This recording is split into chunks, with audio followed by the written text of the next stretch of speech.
स्वागत है आपका हिंदी कार्टून कहानी की दुनिया में। हर तरह की कहानियाँ देखिए और आनंद लीजिए और मेरे चैनल को सब्सक्राइब, लाइक, शेयर और कमेंट जरूर करें। पति, पत्नी और नौकरानी। शीतल और अभिमन्यु की शादी को 5 साल हो चुके थे, लेकिन अभी तक उनका कोई बच्चा नहीं हुआ था।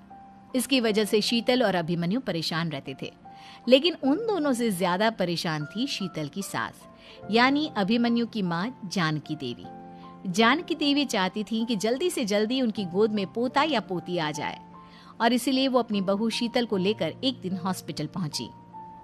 डॉक्टर मैडम, जरा ठीक से चेक करके बताइए ना।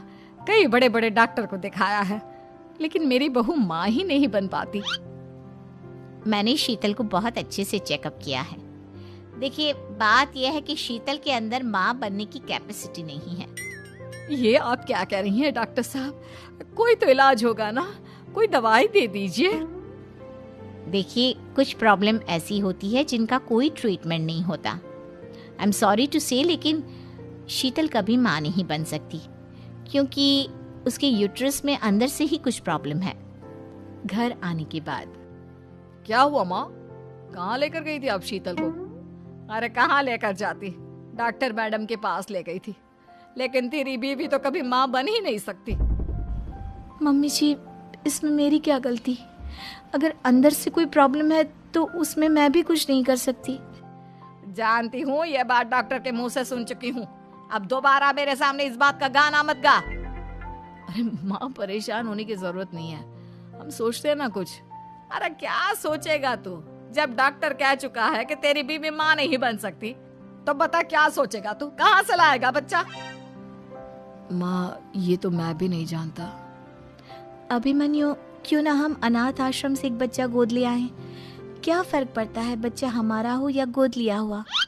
हाय, बड़ी बातें बनाने वाली। क्या फर्क पड़ता है? अरे क्यों फर्क नहीं पड़ता? मुझे इस वंश को आगे बढ़ाने के लिए मेरे बेटे का खून चाहिए, किसी दूसरे का नहीं। लेकिन माँ, आप जानती हैं कि ये अब पॉसिबल नहीं है। मैं कुछ नहीं जानती। मैं किसी पराये की औलाद को इस घर में अपना पोता या पोती बन के बढ़ता हुआ नहीं देख सकती। मेरा वंश मेरे बेटे के खून से ही आगे बढ़ेगा। लेकिन मम्मी जी, ऐसा कैसे हो पाएगा? आप अच्छी तरह जानती है ना, मेरा और अभिमन्यु का बच्चा नहीं हो सकता। तो मैं अपने बेटे की दूसरी शादी करवाऊंगी, और अपनी दूसरी बीवी से ये मुझे बच्चा पैदा करके देगा। ये आप क्या कह रही हैं माँ? मैं किसी और से शादी नहीं करने वाला। मेरे रहते हुए आप अभिमन्यु की शादी किसी और से करवाएंगी? मम्मी जी, आप ऐसा कैसे कर सकती हैं? तू बस देखती जा बहू, मैं ऐसा कैसे कर सकती हूँ। कुछ दिनों के बाद, अभिमन्यु, मैंने तेरे लिए लड़की ढूंढ ली है। माँ, मैं आपको कितनी बार समझाऊं, मुझे किसी से शादी नहीं करनी है। पहले मेरी बात सुन। ये जो चमेली है ना, हमारे घर में काम करने आती है, वो तुझसे शादी करने के लिए तैयार है। मम्मी जी, आप अभिमन्यु की शादी एक नौकरानी के साथ करवाएंगी? वो इसलिए क्योंकि चमेली दिखने में बहुत खूबसूरत है, बच्चा भी सुंदर ही होगा। मम्मी जी, लेकिन एक बच्चे के लिए अपने बेटे की शादी नौकरानी के साथ करवाना, क्या ये सही है? अगर अभिमन्यु ने शादी नहीं की ना, तो मैं अपनी जान दे दूंगी। अब देख लो, अगर तुम्हें अपनी माँ की जान प्यारी है तो तुम्हें इस नौकरानी के साथ शादी करनी ही होगी। इस तरह जानकी देवी अपने बेटे अभिमन्यु की शादी नौकरानी चमेली के साथ करवा देती है। कुछ दिनों के बाद, नौकरानी से मालकिन बन के तो मजा आ गया। अब तो मैं इस घर की मालकिन हूँ। देखो, अपने आप को ज्यादा मालकिन समझने की कोशिश मत करो। एक बार तुम्हारा और अभिमन्यु का बच्चा इस दुनिया में आ जाए, उसके बाद तुम इस घर से हमेशा के लिए चली जाना। अरे जाओ जाओ, किसी और के आगे बातें बनाना। एक बच्चा तो पैदा नहीं कर सकी, बढ़िया आई। जाओ, जाकर मेरे लिए कॉफी बना कर लाओ। नौकरानी मैं हूँ या तुम? मम्मी जी, देखिए ना शीतल मुझसे किस तरह से बात कर रही है। शीतल, तुम्हें पता है ना चमेली प्रेग्नेंट है, मेरे बेटे के बच्चे की माँ बनने वाली है। वो जैसा कहती है वैसा करो। लेकिन मम्मी जी, वो मुझे नौकरों की तरह ट्रीट कर रही है। अरे तो करेगी ना, वैसे भी बहू तुम हो किस काम की?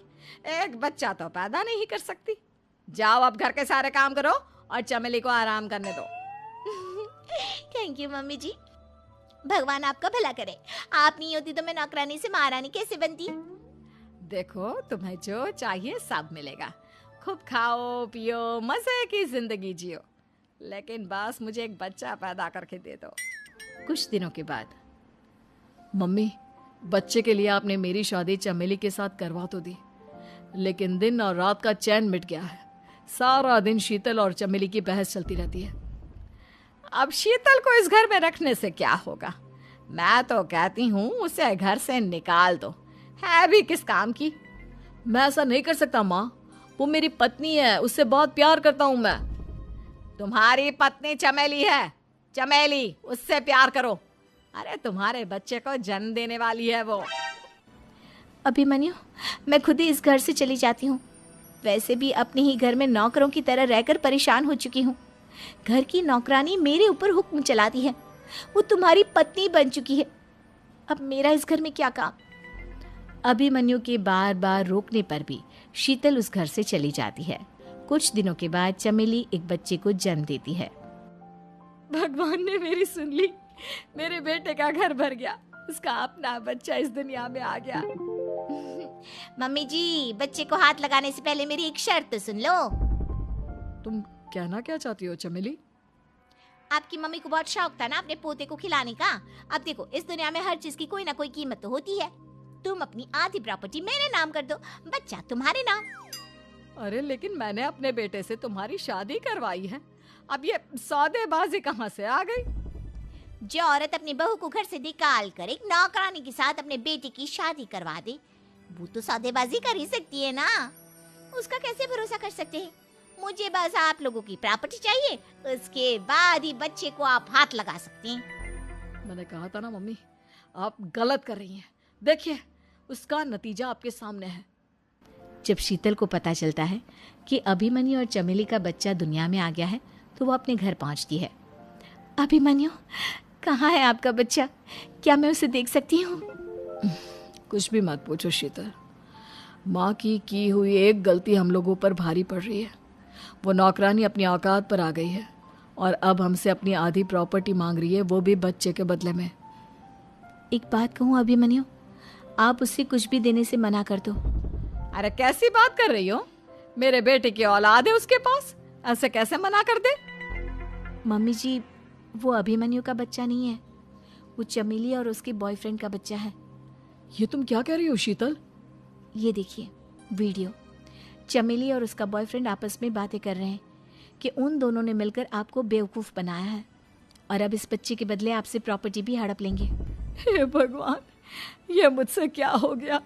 ना तो बच्चा मिला और अपने बेटे की नौकरानी के साथ शादी करवा दी सो अलग। अब क्या होगा? मुझे माफ कर दो शीतल, मेरी वजह से तुम्हें बहुत तकलीफ हुई है। अभिमन्यु, मैंने कहा ना, उस नौकरानी को उसके बच्चे सहित इस घर से बाहर निकाल दो। लगता है मेरे अभिमन्यु का बाप बनने का सपना अधूरा ही रह जाएगा। अभिमन्यु, अपनी मम्मी से कहो कि परेशान ना हो। आपको याद है एक बार हम एक IVF सेंटर गए थे, मैंने फिर से वहाँ जाकर बात की थी और आपको पता है इस बार मैं प्रेग्नेंट हूँ, क्योंकि हमने वहाँ पर प्रोसीजर करवाया था जिसकी वजह से मैं प्रेग्नेंट हो गई थी और इस बात का पता मुझे बस कुछ महीने पहले ही लगा है। हमारा बच्चा इस दुनिया में आने वाला है अभिमन्यु। मुझे माफ कर दो शीतल बहू, मुझसे बहुत बड़ी गलती हो गई। कोई बात नहीं माँ, लेकिन अब हमें उस धोखेबाज नौकरानी को इस घर से बाहर निकालना है और इस घर की मालकिन को वापस घर लाना है, वो भी अपने बच्चे के साथ।